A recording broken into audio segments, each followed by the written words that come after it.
Was the danger wasn't, the drug itself, it was that it was illegal. The danger was the war on drugs.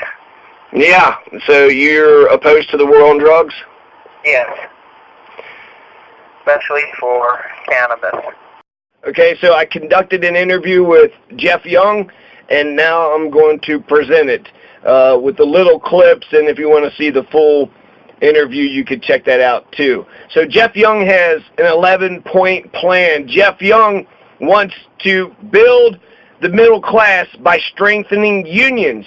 He's in favor of the Employee Free Choice Act, and he's against all those so-called right-to-work laws, which he calls right-to-bust unions.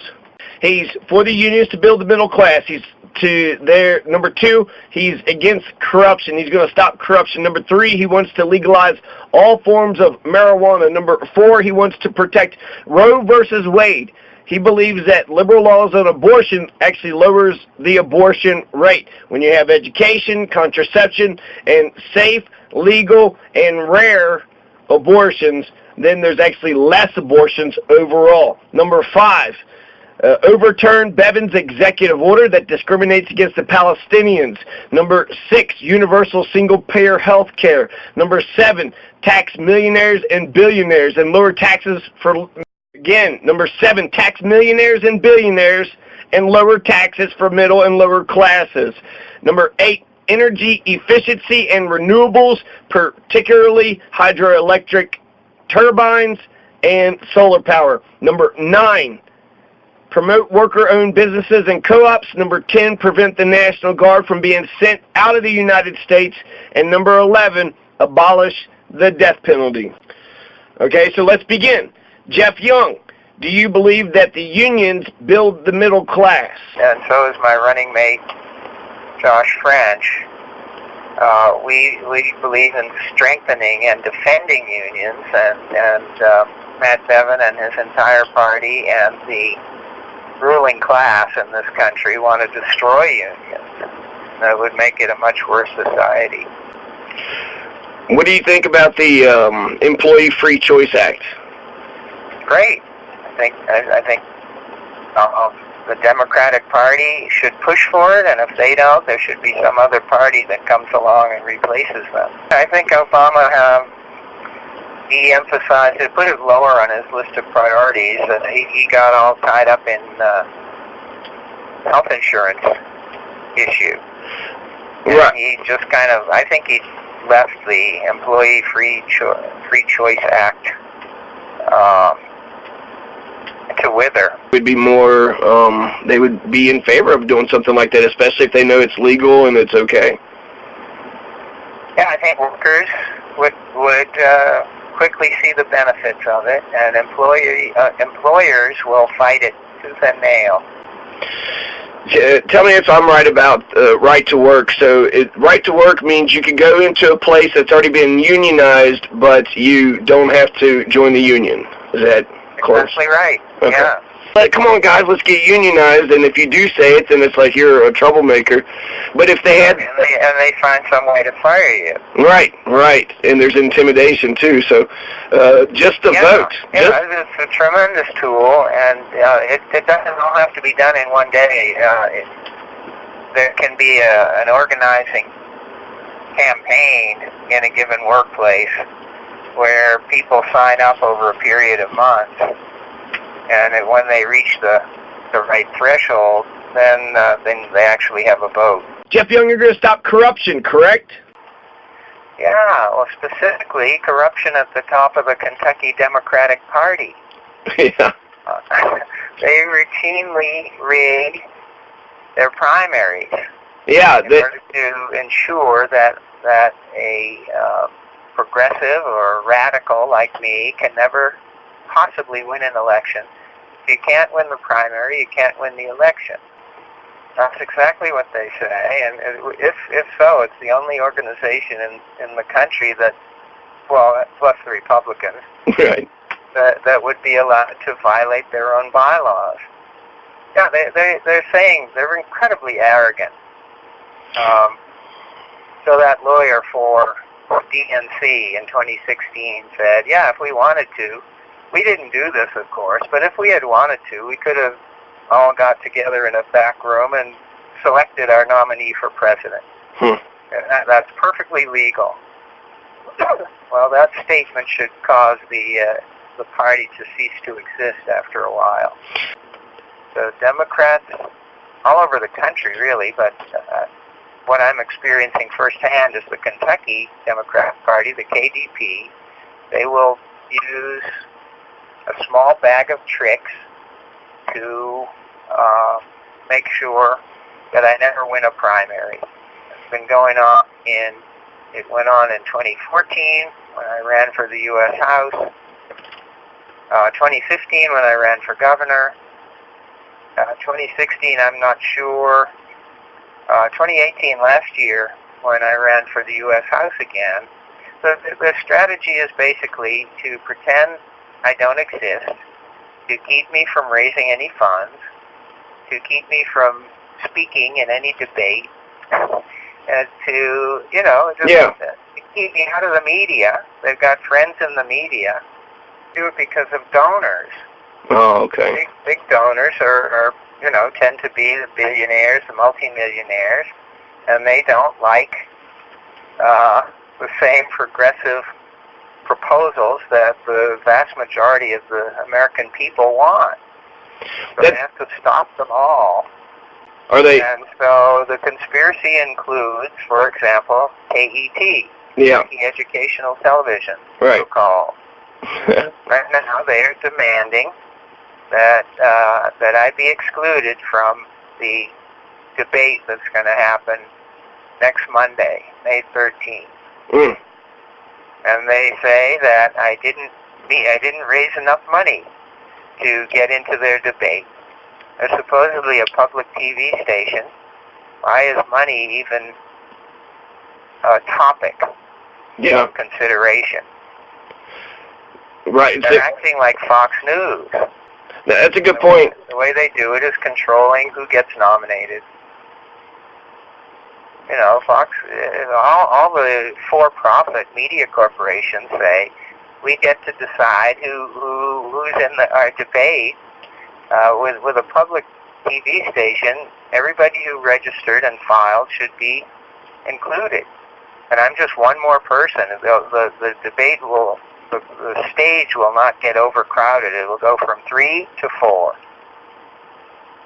Yeah, there's only 4 candidates. To the bastards. So did they arrest you, I guess? I'm thinking like Jill Stein, she got the media there and, got some public sympathy by actually getting arrested, or did you just say, fine, I'll leave? Oh, so far I've avoided that. I haven't wanted to get arrested. I don't enjoy being in jail. Yeah, nobody would. So that's, I guess my claim is that they're the ones breaking the law. They're violating my freedom of speech, my freedom of association, my freedom of movement within the United States. Why should I go to jail? They should. So you want to legalize all forms of marijuana, even the dank kind? Right. So Colorado. Yeah, so recreation. So you want not just the cheap stuff, but the real dank, real evolved, the real good stuff. Well, I haven't looked into it, but if it's all legal, yeah. Okay. I want to.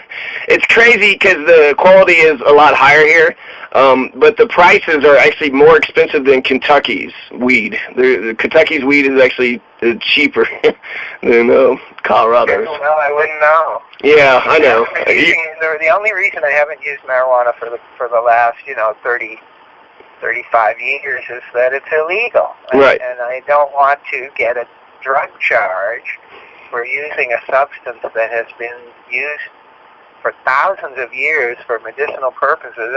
It's not worth the risk. I once read that it was Kentucky's #1 cash crop. Anyways. It could be. I don't know. Now, you're a good guy, so believe in protecting Roe v. Wade, correct? On abortion, it seems like they're trying to overturn Roe v. Wade. So. Yeah, they sure are, and the so-called right-to-life movement has been trying to do that since 1973 when Roe v. Wade was decided. So, yeah, they claim to be anti-abortion, and what their goal has always been is to make all abortions after conception totally illegal and equivalent to murder. That's their goal. And Matt Bevin fits right in with that. Roe v. Wade says that life begins when the baby is viable outside the mother's body. I don't think they said life begins, but that they said that viability is an important consideration. When do you think life begins? Do you agree with the Roe v. Wade? Oh, about 4 billion years ago. So all this talk about life beginning at conception is just scientifically ridiculous. Well, I mean, technically, fertilization is. I mean, technically, that's when it begins, right? No, a sperm and an ovum are both living cells. Oh, okay. But life has begun long before that. So, Geoff Young, do you want to overturn Matt Bevin's executive order that discriminates against the Palestinians? Last year, Matt Bevin got into foreign policy. Interesting. It's one of our interesting issues. In November, he signed an executive order saying that the Commonwealth of Kentucky, the government, shall not make any contracts with companies or individuals who support the boycott, divestment, and sanction movement against Israel. And something like half the states have done this. Where you're taking sides on the Israeli side of this conflict that's been going on since 1967. Yeah, he did that. That's probably the first thing we'll do if we win is annul that executive order. And they said that it was to prevent people from discriminating against Israeli-owned businesses. Well, that's what a boycott is. Yeah, I know. So it seems like it goes directly against the BDS movement, boycott, divest, and sanction, and that's a peaceful. Yeah, it's aimed directly at that, and it's a nonviolent tactic that has been used, forever. You boycott businesses in order to change the policies of their government, and it's perfectly legal if it's not, if it's a bunch of individuals joining the movement. It's not a state action. So, Bevin has taken the side of the oppressors in that conflict, and there are Palestinians, thousands of them, who live in Kentucky. Huh. And he is discriminating against a rather important segment of the Kentucky people. If you look at the balance of forces, it's like the Palestinians have slingshots, and the Israelis and Americans have had the most modern weapons that exist. Since 1967, it's been a totally unequal contest. Palestinians are at Israel and the U.S. mercy. And so to say that they started it, and then every incident, Noam Chomsky has studied this and written books about it. Every flare-up between Israel and the occupied territories, the Israelis always started. I agree. I was going to say that the solution is the two-state solution, where the Palestinians get their own country in the West Bank, East Jerusalem, and Gaza Strip. And that is pretty much the consensus of the entire international community, except the U.S., Israel, and, a few Pacific islands that are under U.S. control or influence. That's been the consensus since 1975 or 73. Wow. So they've had earlier, 1970, let's say. So they've had the solution right in front of them the whole time, and they're just not doing it? The entire time. Yeah, 50 years. Right. So why do they do that? Why can't they just leave Palestine?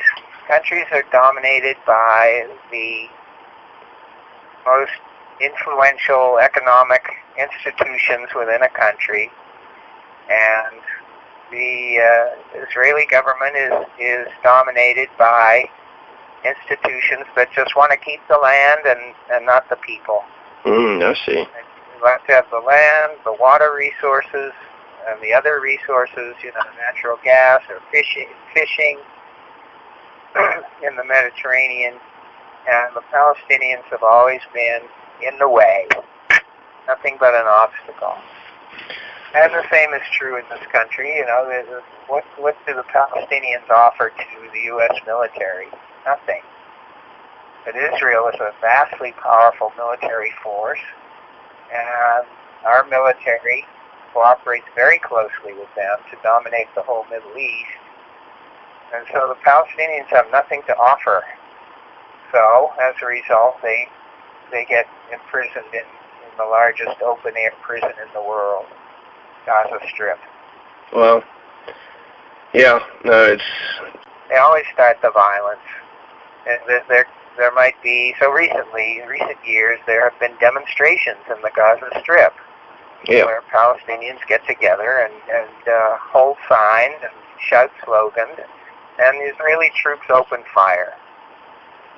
And this is just common. And then, maybe some group will fire an inaccurate missile into Israel, and then Israel goes nuts and claims that the Palestinians started it. It's a pattern that repeats over and over again. The Israelis are always the ones who started the violence. And then when the Palestinians respond, the Israelis just double down. Geoff Young, do you want universal single-payer health care for Kentucky? Definitely. Your universal health care plan that you support is the one that John Conyers had introduced from 2003 to 2017, House Resolution 676? Right. That was called the Expanded and Improved Medicare for All Act, and it's widely considered the gold standard. I think what the Democrats have done is, one, they changed the bill number, so it's not 676 anymore, and they watered it down, and so it's less good than what John Conyers was introducing for all those years. Basically, his bill would have taken profit out of the healthcare system. Huge parts of it, almost all of it, would have become non-profit. And I think that's the way to go. Yeah. Single payer? Excellent bill. It was only 11 pages long. Wow. So today's Democrats are just less principled and more corrupt than they were when he was in Congress. Geoff Young, do you want to tax the millionaires and the billionaires and lower taxes for the middle and lower classes? So for 90% of Kentucky, you're going to lower the taxes but you're going to raise the taxes on millionaires and billionaires. Right. I'm a Bernie Sanders Democrat. So that makes you an Eisenhower Republican? No. Yeah, maybe it does in that respect. I mean, it just shows how. Yeah, actually, Eisenhower and Bernie Sanders are not too different. Yeah. In certain important ways. In this country, not. I don't think they could have evaded that by building plants or moving their plants to another country. Right. So, yeah, that's an excellent tax plan. Let's bring back the 1950s. Geoff Young, are you for energy efficiency and renewables? I worked in the state energy office doing that for 13 years. So I know how it's done. I was bringing in federal funds from the U.S. Department of Energy and improving efficiency in the residential, commercial, industrial sectors in Kentucky. Yeah, we can do it. It requires the will. There's, would you invest in renewable energy as governor? I would hire or appoint commissioners of the Public Service Commission, which is very influential, regulates the gas industry, the electric utility industry, also telecommunications.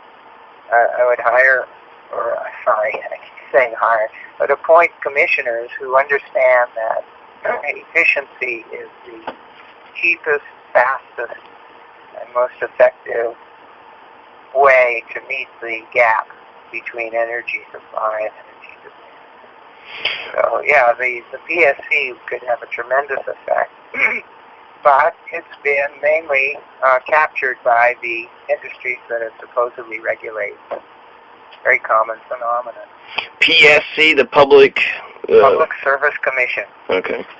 Lean on, or what do you support? Are there any? Solar and low-head hydro for Kentucky.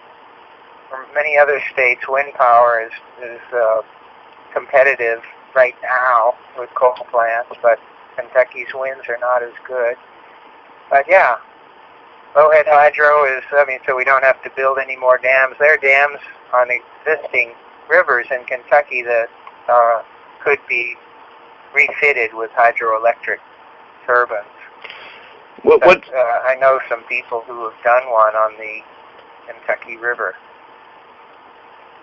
What's a low-head hydroelectric? Yeah, it just means the river doesn't have to be, the huge size like the Columbia River. Yeah. It can be smaller rivers.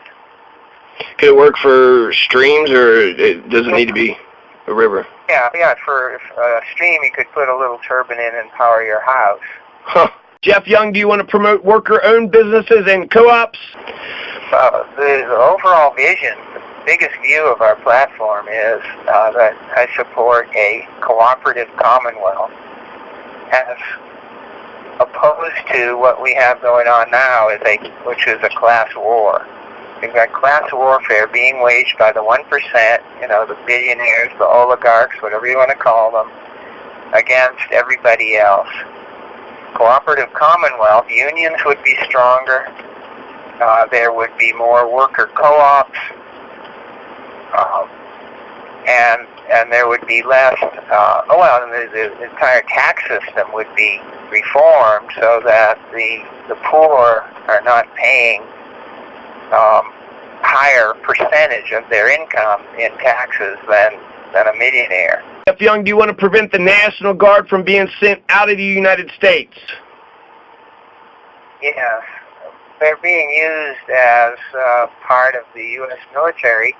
So, for example, in the war in Iraq, 2003, National Guard troops were sent to fight in an illegal war of aggression that the Bush and Cheney administration managed to get approval from Congress. They certainly didn't get approval from the UN, so the entire war was illegal. The entire invasion of Iraq was a huge war crime, and we need our National Guard people at home, responding to emergencies, anywhere in the United States and Puerto Rico. We simply should not be sending them to fight in illegal wars. No, there's not, but the National Guard, they kept doing, sending them for like 2 or 3 or 4 tours of duty. They kept leaning on them a lot more than they had in the past. And then that's right. All of that needs to stop. And then Donald Trump is wanting to send the National Guard from the different states down to the border. What do you? Yeah, that's a different issue. Okay. I mean, I don't think very much of what he proposes makes any sense. Yeah. But I wouldn't propose making that illegal. Okay. Well, you did say... only if it's unnecessary. You shouldn't do it if there's no point, and I think there's no point. Yeah. Well, you did say to keep it in the United States, so that would be more of a domestic issue. Yeah, it's a domestic question. Geoff Young, do you want to abolish the death penalty? Most pro-life candidate running. You're also the most progressive candidate. I agree. I make that claim all the time. The death penalty, I guess I respect you on the death penalty because it's more progressive than me and in Kentucky. And so I felt like that was that's justified. That's, he took those kids' life, and so I didn't want to feed and house them, and I felt like it was just. Oh, well, no, wait a minute. It costs a lot more to the state to execute somebody than it does to imprison them for life. So the economic argument is just shot. I mean, I don't know if this particular individual could ever have repented and seen the light and become a changed person, but in theory, that's possible with anyone. Well, so if you kill them, you eliminate the possibility that they will convert from day one. Well, why is it, you're saying because of the appeals, or why is it more expensive to... They make every aspect of the case,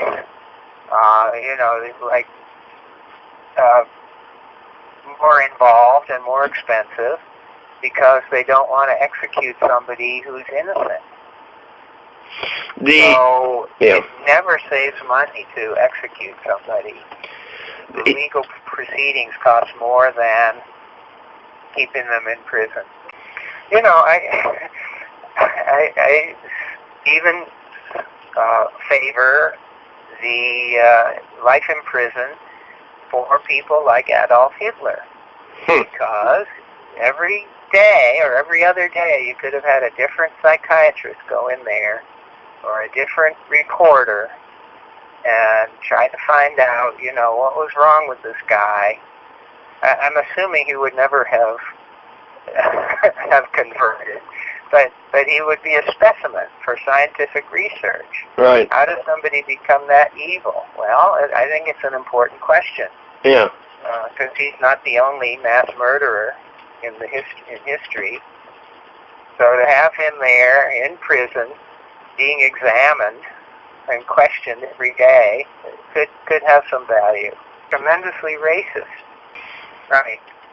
I agree. I think our criminal justice system is really broken, as are a lot of other institutions in this country. But Norway is an intriguing example of a different way. The danger wasn't, the drug itself. It was that it was illegal. The danger was the war on drugs. Yeah. So you're opposed to the war on drugs? Yes. Especially for cannabis.